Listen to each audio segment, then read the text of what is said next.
All right, we got Randy Miller with the NewJersey.com here. Randy, welcome back to Yankees Unloaded. I feel like it's been too long since the last time you were here, and you dropped an absolute bomb last year. You were actually mentioning that Juan Soto, you made the claim that he wasn't a leader, right, based on your knowledge and understanding of dealing with him. And since that, of what you said, right, obviously we saw the report about staffers and his family was involved, and it was just this whole hoopla, right? And then we had the suite incident. The Yankees didn't want to offer a suite. The Mets did. And then all of a sudden you see that he's upset of missing the All-Star game, which I didn't have a problem with that. But now it was about money. It was the fact that he wasn't getting his bonus. So, Randy, I wanted to tee you up and say that I think you may have been onto something. Well, when you spend a year around the guy and you talk to people that had him in the past, those are things that you hear. And I certainly respect Juan Soto's offensive abilities. I think I was just telling somebody in the Yankee clubhouse the other day. I think it might have been Jazz Chisholm I was talking to, that the thing I really appreciated watching Soto was almost every game there's probably one inning for a starting pitcher that he killed because his at bats were so long. So even if he's going 0 for 3, he might have been 18 pitchers or something like that. And I greatly appreciated that, but I don't think he was a leader.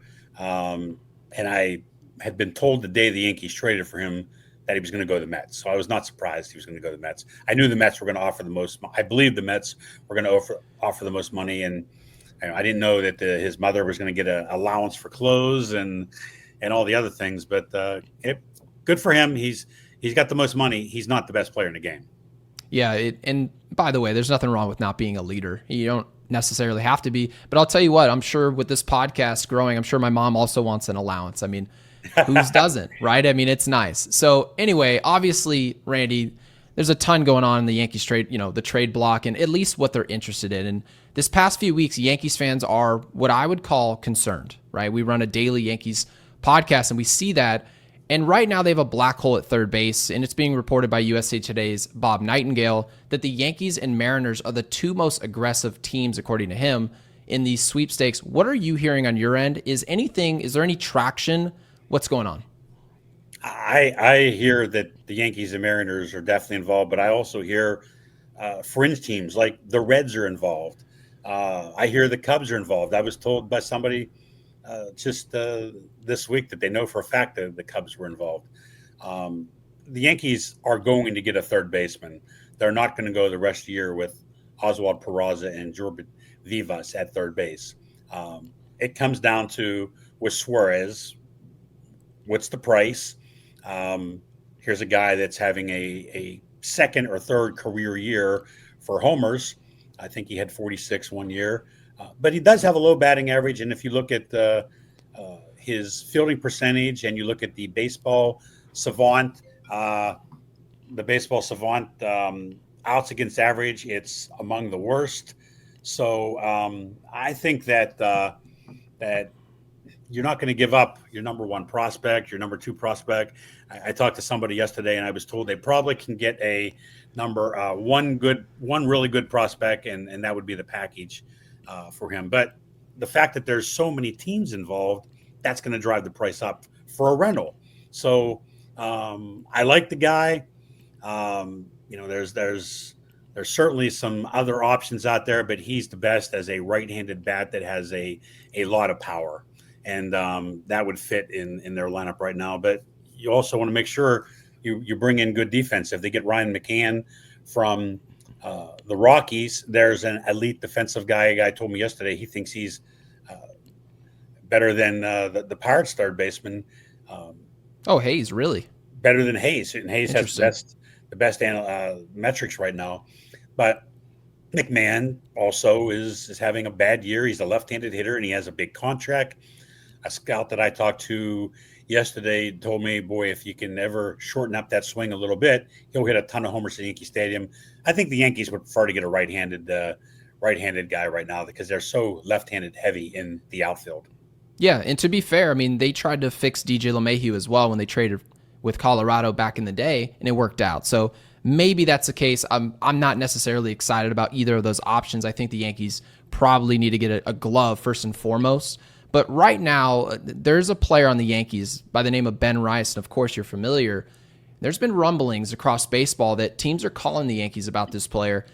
Do you think, and mind you, the Yankees wouldn't trade this player because they didn't believe in his future? It's more about positional surplus, preserving minor league assets, and keeping those guys there, maybe for a bigger trade. Do you think the Yankees would ever consider this, or is this something the Yankees, this is more so of interest on the outside?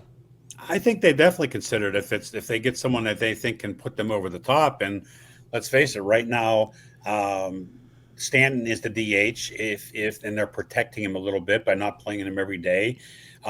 Rice really doesn't have a position. When you look at Rice's stats, he's had some bad luck this year, and a lot of teams that Yes. are so into the analytics, they look and say, "Wow, his exit velo is so good that his batting average is actually better than or is not as good as it should be." So I think that they would consider moving Rice if they can get something big back. I know they really like him; they're high on him. Um, Teams are intrigued. The problem is he doesn't really have a position. We saw in the Wednesday night game in Toronto, routine ground ball to first, and looked like his glove was almost turned the wrong It was way. brutal. He messes it up, but a run scores at 6-4.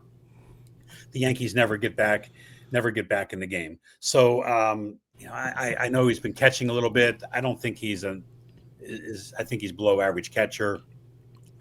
I would try if I'm another team, I would try to put him in the outfield. You don't want to put him in left field with the Yankees ever because left field is so big there.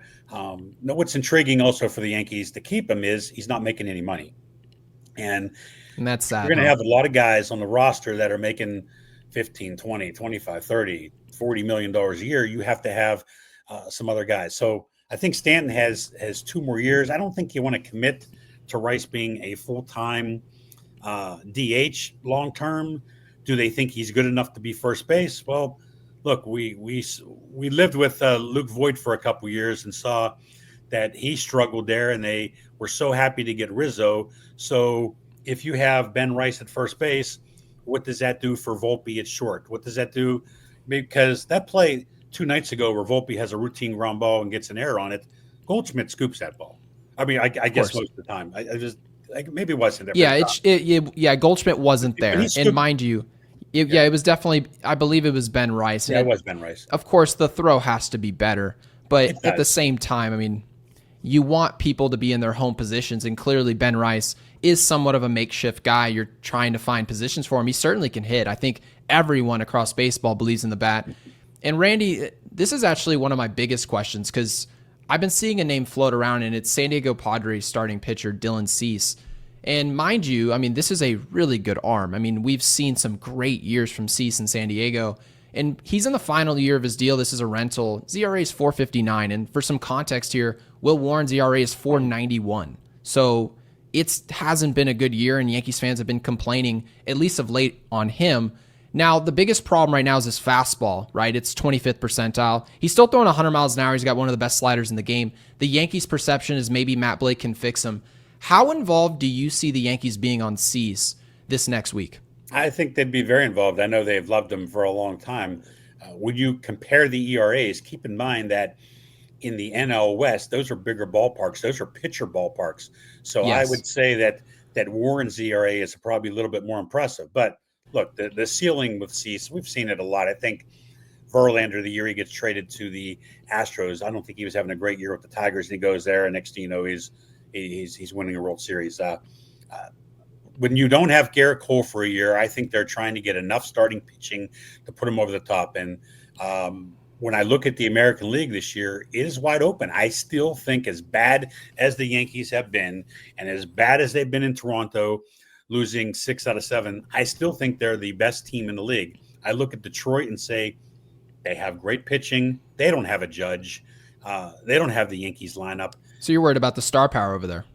I think that they need to get a couple hitters for sure, and I Okay. don't know that even if you get Suarez, that they match up with the Yankees. I think that look, they played terrible in 2 series in Toronto. They've had a bad month or so here, but as bad as they've been, they're still 10 games over 500 in a what I believe a very weak American League. If this was a few years ago and Houston was Houston has a very good record this year. I don't think this is the same Houston team. I think that the American League is wide open, and it's going to come down to, I think, a lot of what happens in the next week, because some teams are going to get better. I talked to somebody with Toronto last night. What are they going to do? Oh, they're going to add a bullpen piece, and they might even trade Bo Bichette because he's going to be a free agent. I'm thinking, trade Bichette. He's finally fielding the ground ball and not throwing it 8 rows deep. Are you going to try to win this year? I mean, it's winnable. Yeah, they finally have a shot, right? I just can't imagine you trade a player, especially when people were asking me just 2 years ago to answer questions on a player, and he clearly hadn't had it figured out. Now he clearly does. And right now, Toronto looks like the total package over the Yankees. I would agree with you. I think the Yankees are the most talented team. But Randy, my final question for you was more so about payroll, because Yankees fans, this isn't really a concern. This is more something that Yankees fans understand, is that the Yankees are running a tight ship, a budget. And I was curious, what sense do you get as far as Yankees aggressiveness in terms of leaving versatility for this offseason, maybe with Murakami, with some of these guys? Do you think the Yankees are open to bringing players that financially they're going to have on the books for years to come, like a Hayes? Or do you think the Yankees are going to look for expiring contracts like a Cease, bringing on guys who are cheap? I know you mentioned earlier about young players in their controllability. What do you see there? I think it depends on if they think they're a fit long term. In Hayes' case, I don't think that they want to commit to Hayes for whatever's left on his contract, 4 years, when you have George Lombard Jr. that's going to be either the shortstop or the third baseman going forward. I don't think they want to add payroll, a lot of payroll, unless they know. So the third baseman's case, I know they've liked Ryan McMahon. Do they think they can fix him before they trade for a guy like that? They're going to have meetings. The guy's hitting low 200s I think he's leading the National League in strikeouts. And that's in Colorado, by the way. It's not right, good. Right. You look at his breakdown from playing in Denver to everywhere else. It's pretty different too.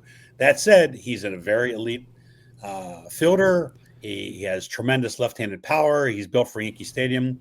I'll tell you one thing. It's going to be really interesting to see what they're going to do with Grissom next year, what they're going to do with Bellinger. Bellinger's going to opt out because he would be a $10 million pay cut. He's going to opt out. And then you also have Spencer Jones. So that's where it ties in. Do they get rid of Spencer Jones?